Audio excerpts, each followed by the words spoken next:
Are there other ways besides our diet and food choices that we can help optimize our GBX or gut-brain axis? Yeah, yeah, definitely. So just being physically active, right? Probably the next most impactful one after. So we talked about sleep a little bit. We talked about nutrition just now a little bit. Probably the most next impactful one is going to be movement. Like moving your body, it will actually change your mental wellness in a variety of ways. So every single time we contract a muscle, your muscle makes these signaling molecules that we just broadly call myokines, right? Myo, muscle, kine is a signaling. Those will go to the brain, they'll go to the gut. They will help improve the signaling across the gut-brain axis. And so again, it doesn't have to be training for an ultramarathon. It's literally as simple as getting out into the garden, taking a walk around the block, taking the dog for a walk, like little things like that. The more that you move, the more that you want to move, the more that you're able to move, the more that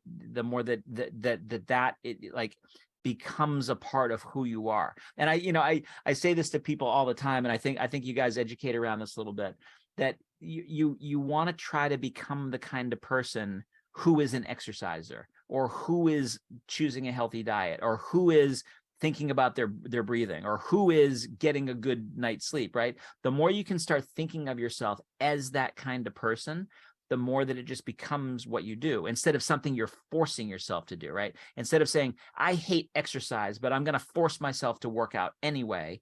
That's not a long-term proposition, right? Because you're always forcing yourself against your nature. But if you can change your nature to be, hey, I am the kind of person that goes and exercises on a regular basis.